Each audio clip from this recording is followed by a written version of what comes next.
মৃত্যু যখন তোমার আসবে, ওই নির্দিষ্ট সময়, নির্দিষ্ট ঘনকাল, ওই সময়টা লা ইস্তাখিরুনা, দেরি করা হবে না। সাআতাও, এই সা শব্দের অর্থ হচ্ছে 1 সেকেন্ড, সা শব্দের অর্থ ঘন্টা, দাকিকা শব্দের অর্থ মিনিট, এখানে সা শব্দের অর্থ 1 সেকেন্ড। মৃত্যু যখন তোমার নির্দিষ্ট সময় এসে যাবে, আজাল মানি আল্লাহর বেঁধে দেওয়ার সময়। আমার ভাই, আমরা তো বলি হায়াত বাড়ে, আমরা বলি হায়াত বাড়ে, কিন্তু হায়াত বাড়ে না। 60 বছর হায়াত নিয়ে দুনিয়াতে জন্ম নিয়েছি, আজও আমার 60 বছর আছে। একটা সেকেন্ড যায়, 60 বছর থেকে 1 সেকেন্ড পার হইয়া যায়। একটা মিনিট যায়, 60 বছর থেকে 1 মিনিট কমে যায়। একটা ঘন্টা যায়, 60 বছর থেকে 1 মিনিট 1টা ঘন্টা কমে যায়। একটা দিন পার হইয়া যায়, প্রতিটা দিন পরে পরে আমার দেওয়া হায়াতের একদিন বাদ হইয়া যায়, কমিয়া যায়। প্রত্যেকটা সপ্তাহ পরে পরে আমার দেওয়া আল্লাহর দেওয়া হায়াতের 1 সপ্তাহ কমে না বাড়ে? প্রত্যেকটা সপ্তাহে আল্লাহর দেওয়া হায়াতের 1 সপ্তাহ কমে। প্রত্যেকটা মাস পরে আল্লাহর দেওয়া হায়াতের 1 মাস কমে। প্রত্যেকটা বছর পরে আল্লাহর দেওয়া হায়াতের 1 বছর কমে। কমতে কমতে এমন একটা জায়গায় আসিয়া যায়, কোরআনের গান দিয়ে, হাদিসের আলোকে, সত্য পথে যেন থাকি অবিচল। তোমার ছায়া তলে করগো কবুল প্রভু, তোমারে অধম বান্দাকে। এই জন্য প্রিয় ভাইয়ের আমার, এই পৃথিবী থাকার জায়গা নয়। এই পৃথিবীতে কেউ থাকতে পারে না। থাকতেই যদি পারতেন, তাহলে মুহাম্মদ সাল্লাল্লাহু আলাইহি ওয়াসাল্লাম কখনো মৃত্যুবরণ করতেন না, ওফাত হতো না। কত নবী, কত পয়গম্বর এসেছে, কেউ থাকেনি, থাকার ব্যবস্থাও করা হয়নি। আল্লাহর একজন পয়গম্বর বলেছিলেন, আল্লাহ, আমি আরো কিছুদিন পৃথিবীতে থাকতে চাই, আমি মৃত্যুবরণ করব, কিন্তু আরো কিছুদিন আমারে ফুরসাত দাও, এই পৃথিবীতে আরেকটু লম্বা হায়াত আমারে বাড়ায়া দাও। আল্লাহ বললেন, তুমি কত হায়াত চাও? ওই পয়গম্বর বললেন, আল্লাহ আপনি যতটুকু দেন।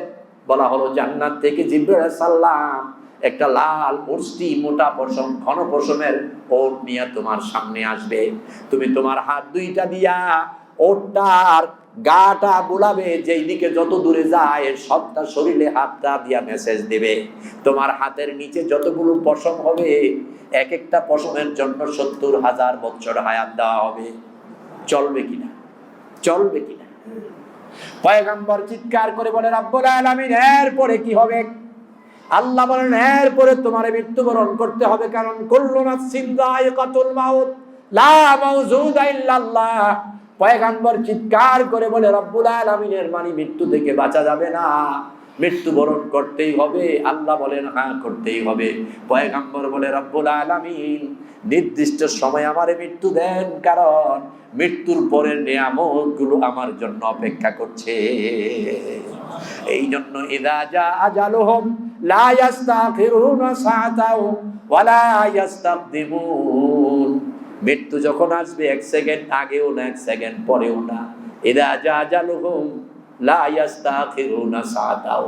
মৃত্যু যখন তোমার আসবে, ওই নির্দিষ্ট সময়, নির্দিষ্ট ঘনকাল, ওই সময়টা লা ইস্তাখিরুনা, দেরি করা হবে না।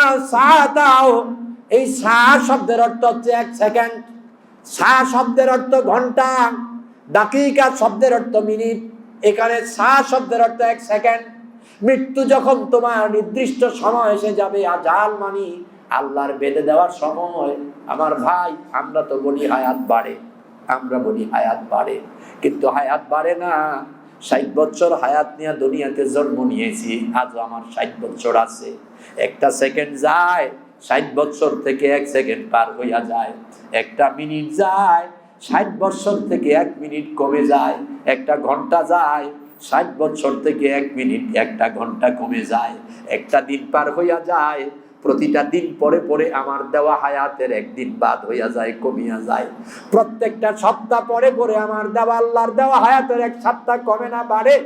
প্রত্যেকটা সপ্তাহে আল্লাহর দেওয়া হায়াতের 1 সপ্তাহ কমে।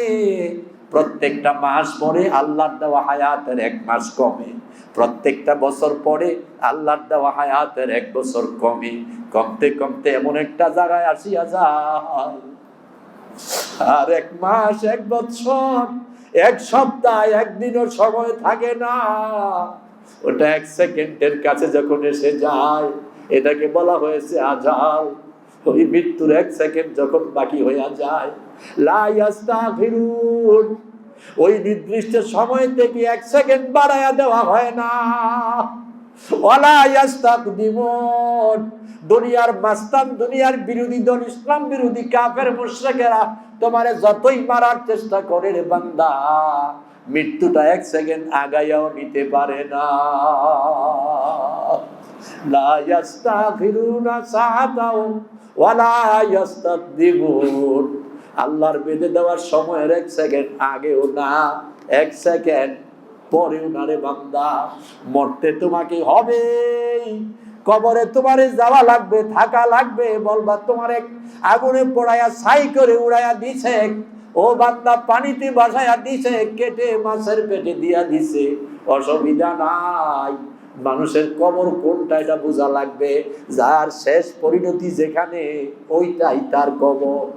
যেখানে তার শেষ, ওই পরিণতিটাই তার কবর। লাশকেও দাফন করলে ওখানে শেষ হয়, আবার সাগরে ভাসায় দিলে পয়সা গুলা গিয়ে 1 জায়গায় শেষ হয়। যদি বাঘেও খাইয়ালায়, বাঘের পেটে গিয়ে 1 জায়গায় পায়খানা হইয়া শেষ হয়, অথবা বুমি হইয়া শেষ হয়। ওইটাই তার কবর। এই কবরে সবারে যাওয়া লাগবে, হিসাব আল্লাহর কাছে দেওয়া লাগবে। আল্লাহর নবী সাহাবী আমিরুল মুমিনিন খলিফাতুল মুসলিমিন ওমর ইবনুল খাত্তাব রাদিয়াল্লাহু তাআলা, উনি যেখানেই যেতেন, সামনে যখন কোনো কবর জানতেন, দাঁড়ায়া কাঁদতেন। কাঁদতে কাঁদতে মাঝে মধ্যে অজ্ঞান হইয়া সেখানে পড়ে যেতেন, সামনের কাজটার কথাও ভুলে যেতেন। একদিন সাহাবীরা বলেন, ওমর কয়টা কবরের পাশে দাঁড়ায়া এত কান্না শুরু করে দিয়েছে, কাঁদতে কাঁদতে অজ্ঞান হইয়া গেছে, বেহুশ হইয়া গেছে। একটু পরে দেখি কান্নার কোনো আওয়াজ নাই, নাকে দিয়া দম চলে, বুঝি না শরীরটাও লড়ে না। আমরা মনে করলাম ওমর মারা গেছে। আমরা চিন্তা করলাম গোসল দাফন কাফনের ব্যবস্থা করা দরকার। এই চিন্তার মধ্যে ওমর শ্বাস পালাই আবার কান্দে, আল্লাহ আল্লাহ আল্লাহ। আমরা জিজ্ঞেস করলাম, সাইয়েদানা ওমর, আল্লাহর নবী যাদেরকে জান্নাতের সার্টিফিকেট দিছে, আপনি 2 নম্বরের জান্নাতি। নবী বলছেন, ওমর ইবনুল খাত্তাব ফিল জান্নাতি রাহমাতুল সানি, জান্নাতীদের মধ্যে আল্লাহর নবী আপনারে 2 নম্বরের জান্নাতি। এরপরে আপনি কেন এত কাঁদেন? ওমর বলে, সাহাবীরা, ও আমার নবীর সাহাবীরা, শোনো, জাহান্নামে যারা যাবে ওখানেও কেউ না কেউ থাকবে, আরো মানুষে পড়বে, আরো মানুষে কষ্ট পাবে। জান্নাতে অনেকে আছে, মৃত্যুর বিছানায় হয়তো কেউ থাকবে, কিন্তু কবর এমন এক জায়গা, লম্বা সময় কবরে থাকা লাগবে। আমি ওমরের কেউ সাথী হবে না। আমি জানি না আমার কবরটা কেমন হবে। সাহাবীরা বলে, ওমর, আপনার কবর তো রাউযাতুম মিন রিয়াদিল জান্নাহ হবে। এরপরে ওমর বলে, কবর বড় ভয়ানক, কবর দেখলে আমার বড় ভয় হয়। এত লম্বা সময় একা কেমনে কবরে থাকবো? এই জন্য আল্লাহওয়ালারা বলেন, আলেমেরা সবক দেন, আমার ভাইরা, দিন যদি নরম না হয়, কবরদারের সামনে মনে করো, যদি রাতের অন্ধকারে তাহাজ্জুদে চোখের পানি না আসে, যদি মুনাজাতে চোখের পানি না আসে, চোখগুলা বন্ধ করো, মনে মনে চিন্তা করো, এই তো আমার সামনে কবর। এই ডেবরার বাজারের কাফনের কাফন, আমার গায়ে যেটা উঠবে এটা হয়তো বাজারে দোকানে উঠা গেছে। হইতে পারে যেই কাপড়টা আমি নিজে কিনলাম, যেই দোকানে আমার হাতে উঠাইলাম, ওই কাপড়টা আমার গায়ে উঠবে, কিন্তু এটা যে আমার কাফনের কাপড় এই কথা আমার জানা নাই। যেই বাসটা আমার কবরের উপরে দিবে, ওই বাসটা হয়তো কাটা হইয়া গেছে, দোকানে আইসা গেছে। আমার কবরটা হয়তো তৈরি হইয়া যাবে, এই তো আমার কবর। চক্ষু বন্ধ করে কবরের কথা স্মরণ করো, জাহান্নামের আগুনের ভয় করো, আল্লাহর সত্য ধরাইন্না বাচ্চা রব্বিকালা সাদীদ, আল্লাহর কঠিন ধরার কথা মনে করো, দেখবে চোখে পানি আসবে, দিল নরম হবে, অপরাধ করা সম্ভব হবে না। এই জন্য আল্লাহ তাআলা বলেছেন, লাকাদ কানা লাকুম ফি রাসূলিল্লাহি উসওয়াতুন হাসানা। আপনার আমার জীবন যদি মুহাম্মদ সাল্লাল্লাহু আলাইহি ওয়াসাল্লামের আদর্শে আদর্শিত হয়ে যায়, এক কথায় আমরা যদি মুহাম্মদ সাল্লাল্লাহু আলাইহি ওয়াসাল্লামের ছায়া হয়ে যাই, মুহাম্মদী রঙে রঙিন হইয়া যাই, তাহলে দুনিয়াও সুন্দর, পরকালও সুন্দর হয়ে যাবে। আল্লাহ, আপনি আমাদেরকে মুহাম্মদ সাল্লাল্লাহু আলাইহি ওয়াসাল্লামের রঙে রঙিন করে দেন, আমাদেরকে মুহাম্মদ সাল্লাল্লাহু আলাইহি ওয়াসাল্লামের প্রতিচ্ছবি করে দেন, আমাদেরকে মুহাম্মদী আদর্শে চলার তৌফিক দেন। আল্লাহ, ও আল্লাহ, ও আল্লাহ, আমাদেরকে কোরআনের জ্ঞান দেন এবং ওই কোরআনের জ্ঞান দিয়া মুহাম্মদ সাল্লাল্লাহু আলাইহি ওয়াসাল্লামের আদর্শে চলার তৌফিক দেন। আমরা বলি আমিন। এজন্য সকলেই সিদ্ধান্ত গ্রহণ করেন, যা করেছি তো করে ফেলেছি, ভুল করেছি, আর করতে রাজি না, আর করতে রাজি না।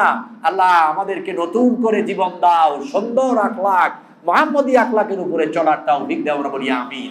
আমরা কি আশা করতে পারি সব অপরাধ থেকে তওবা করে রাসূলের আদর্শেই জীবন গড়ব? আল্লাহু আকবার। আল্লাহ আমাদের কবুল করুন, আল্লাহ আমাদের মঞ্জুর করুন। হাদা মা ইনদি ইনদাল্লাহ।